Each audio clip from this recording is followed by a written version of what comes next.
If somebody comes up to you on the street and they just decide to unzip their hoodie and they go, hey, I know who's going to win between Robbie Lawler and Nick Diaz in the rematch. They're a liar and you want to run the other way. We have a couple of guys that are fighting 17 years between the first fight and the second fight. Ruthless Robbie Lawler, the former UFC welterweight champion. He got it done in different organizations, and so did Nick Diaz, the former Elite XC great and Strikeforce champion.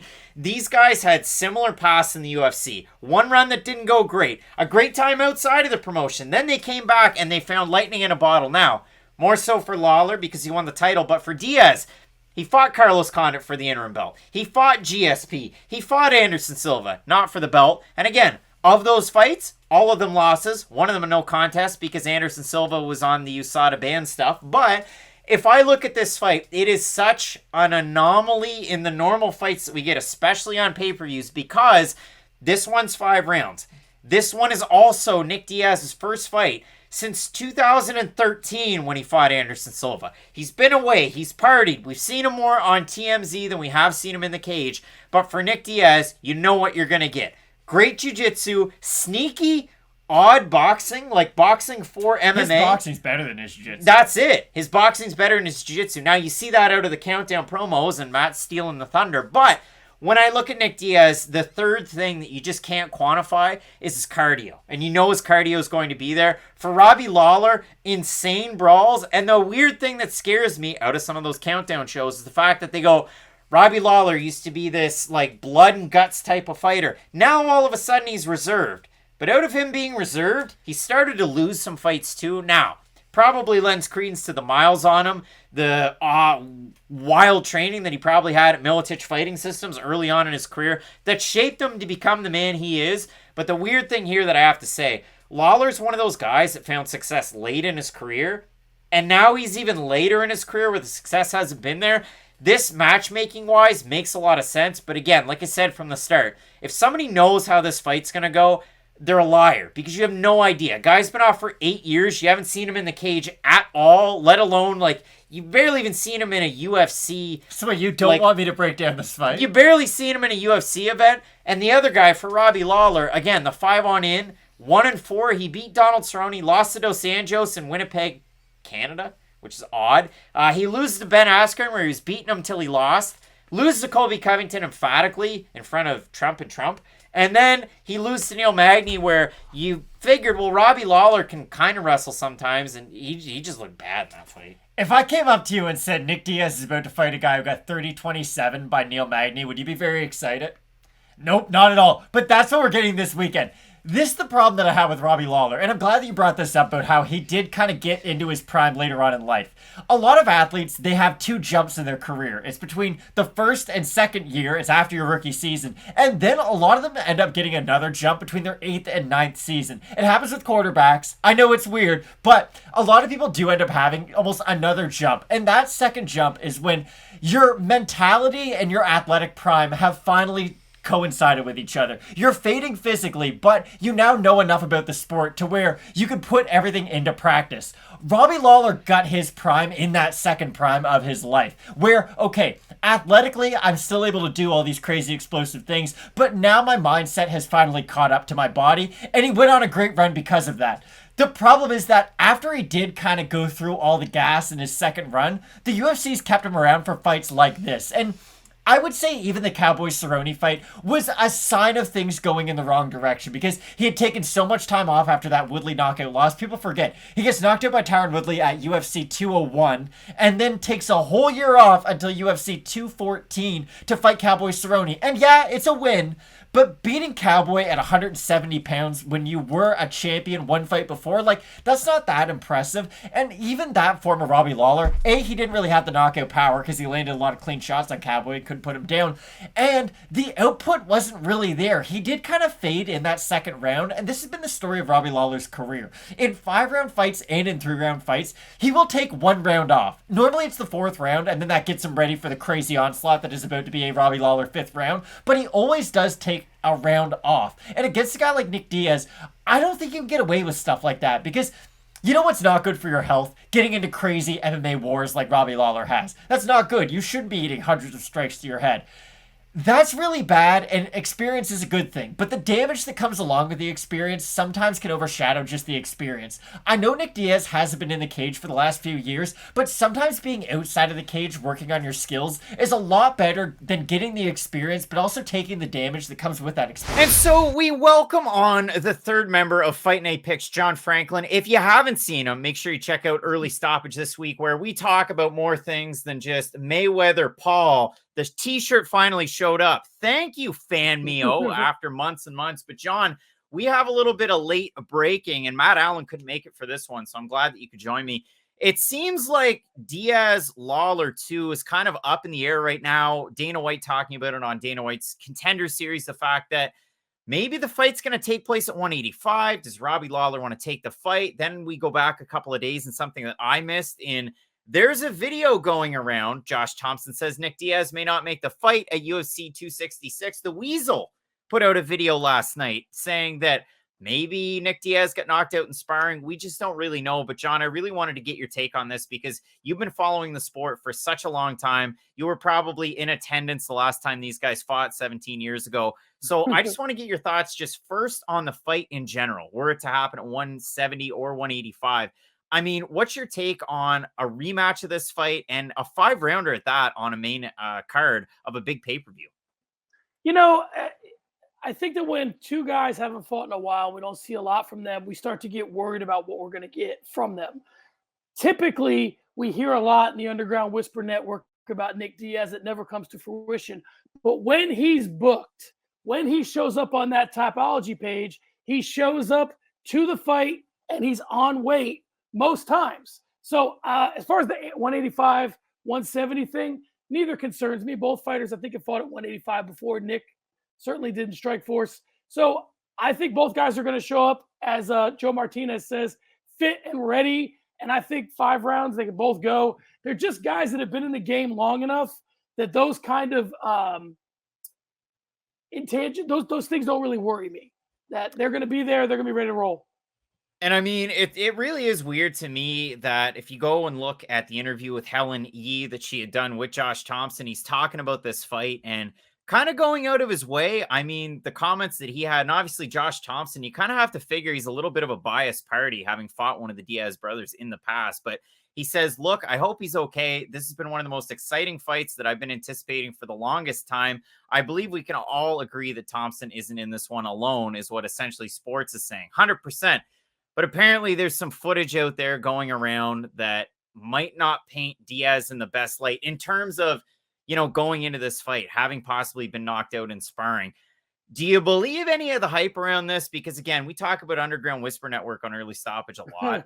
I kind of am worried about it. I mean, I've gotten enough DMs on Fight Night Picks over on Instagram to at least make an appendage to our video for this one. Is it something that worries you, or do you think it's just kind of smoke and mirrors at this point? I think it's smoke and mirrors. I think that somehow there always ends up a way to add some extra layer to when either Diaz brother fights, and it tends to draw a little bit more eyes. So I'm not saying this is a contrived thing. I'm just saying these guys got enough stuff going on always that something seems to add that extra bit of juice for when they fight. It can't just be, hi, I'm Nick Diaz, I'm fighting, I'm at the press conference, I show up at the weigh-in. It's never just that simple. It's never that with either Diaz brother. There's always something going on, and if they're doing it, then they're geniuses. If they're not doing it, it's just one of those things that happens. But I don't worry about the Diaz brothers. When they're scheduled to fight, they usually show up. And I mean, on the Weighing In podcast, Josh Thompson came out. He apologized. He said, you know, you can't actually find this video out there online. I shouldn't have said it, so on and so forth. And again, maybe it's a little bit of leftover beef with Nate, but we'll see what happens. I can't wait for the fight. Now I need to get it from you. We need to hear it here first, John. I've already put myself out there on the line. I said, if somebody has a good idea of who's going to win this fight, don't believe them. Don't trust them. Run the other way. They're probably a liar. But listen, what's your take on this one? Who do you see winning this fight? You know, I think that at this point, I think that Lawler is not, I don't want to say like a one-hitter quitter where he just swings for the fences. But listen, until the day they die, the Diaz brothers are always going to be able to put a pace on you. The Diaz brothers are always going to put a lot of volume on you. If I had to bet my house, I would say Nick brings a pace and cuts Robbie, and that cut forms the narrative of the fight. That Robbie's dealing with the cut in the first or second. Nick continues to find the cut, open it up, pour it on. We're wondering if the doctors are coming in or not. I see that narrative way more than I see Lawler dropping Nick and then pouncing on him. Definitely would not be betting my house, my life, or anything else, even this nice Mayweather Paul shirt on this fight. But I can't wait for it. And John, I really appreciate you joining me for this one. Make sure you check out Early Stoppage this week. We have a ton of great topics and a lot of great podcasts on the network if you haven't checked them out. So John, thanks so much. Anytime. And I mean, it is a really tricky one because, again, like we said, for Nick Diaz's last fight, I guess I made the mistake. The last fight was in 2015. January of 2015 when he took on Anderson Silva. So it's been 6 years. It hasn't been 8. Before that, a loss to GSP, a loss to Carlos Condit, a wild fight. If you want to go back and watch fun Nick Diaz fights, there's a lot. There's not many that are boring. I mean, KJ Noons is a great striker. That's an awesome one. Frank Shamrock fight. My favorite fight is the one-rounder against Paul Daly where they just go at it. And if you like Paul Daly, I mean, just about every one of his fights is like that, unless he decides to wrestle against MVP. But that's a great one. BJ Penn was a little over the hill right then, but it was close enough. And then a guy that's probably not going to get anywhere near this cage, he's probably going to go in a quiet back room and not watch this fight, is Takanori Gomi. Because as soon as he sees the Diaz brothers, he probably just like, I don't know, just runs. But yeah, poor Takanori Gomi. But you look at the wins that Nick Diaz has in his career, and I know they talk about it quite a bit. I mean, you look back at his overall body of work. Nick Diaz loses early on to Jeremy Jackson. And then he beats him twice. And then, boom, all of a sudden, one's with IFC, one's with UFC. He beats Robbie Lawler, loses to Karo Parisian, an OG at the time, forever, really. And then he goes on a wild run. He loses 3 in a row to kind of usher himself out of the UFC. And again, that's to Diego Sanchez, Joe Riggs, Sean Shirk. Then he fights away. Then he comes back. Then he goes away. Like, it's just been a crazy career for Nick Diaz. But through it all, the boxing, and I'm going to put the clip up there from Martin Sano's Instagram. I watched Nick Diaz box getting ready for this one on Instagram, and usually a highlight reel gets me excited. It didn't get me excited. But from that, I went back and watched some of his fights, and it didn't look all that different from his fights. Wild looping single shots that then set up different things, and I like that out of Diaz. For Lawler, it's either he brawls or he just waits for the storm to come and then he can get overwhelmed. There was a version of Robbie Lawler who could technically kickbox because he had a lot of power too. Like, just look at the Rory McDonald fight, the second one. That's not really a brawl. That's two guys who are really good at striking, throwing strikes at each other. And Robbie Lawler showed that he can duck shots, he can dodge them, he can respond with his own, and he can punch in combination. The problem is that fight was so long ago, and people forget. UFC 189 is where Conor McGregor got his first UFC title. It was more recent than Nick Diaz's last fight. That's true, but still, it's not a great sign when we're talking about pre-UFC 200 events as being your prime. And Robbie Lawler's last kind of great fight was UFC 195 against Carlos Condit. Carlos Condit retired this week.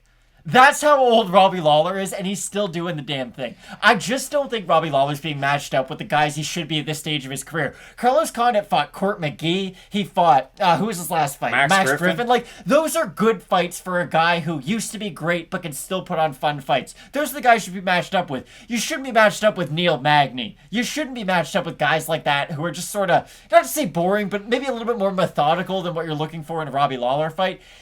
I think Nick Diaz has got this. I really do. I think just putting a good pace on Robbie Lawler at this point in his career, and we did see his defensive grappling not look very good against Neil Magny. And yes, Neil Magny's a good grappler, and he's probably a better wrestler than Nick Diaz is, but I don't think Neil Magny's jiu-jitsu is better than Nick Diaz's, and that's the big key. We talked a lot about his boxing, and of the Diaz brothers, I've always felt like Nate is a little bit more jiu-jitsu than he is boxing, and Nick's always been sort of the opposite, a little bit more boxing before jiu-jitsu. I think we're going to see a very much new and improved jiu-jitsu version of Nick Diaz, because it's easy to train jiu-jitsu when you're outside of the cage, and it's something you can do easily and pick up a lot of skills on in the last 6 years since he's actively competed in the UFC. And I think Nick Diaz, he might not look like prime Nick Diaz, but I still think he's going to look good enough to beat Robbie Lawler. If we look over in the YouTube community tab, which I suggest you do, I threw the picture out there last night for this one. Who have you got? And I want to go through some of the comments from the Fight Night Picks fans. Akash Deep, who's there every single week, saying, gotta go. The man who got me into the sport over a decade ago literally can't wait Devin Davis is saying, I can see this fight being pretty lackluster. Nick doing a lot of taunting, Robbie doing a lot of waiting. Close decision. Everyone says it's robbery either way. I'll take Lawler since he's been active. It's been 9 years since Nick has won a fight, which is true because he beat BJ Penn at the tail end of 2011. UFC 137. That's crazy to think of. Twin Cities saying, I want Diaz to win, but for anyone who has been following Nick's social media knows he's been partying a lot over the years, and I think it might show in the fight. And let's go with one more. Corey McGregor saying, I saw in an interview where Nick says he's better than he was before, and that Robert Lawler isn't any better. Diaz brothers don't say shh unless it's true. They will also back it up. I'm leaning towards Lawler until I saw that. Now I've got Nick.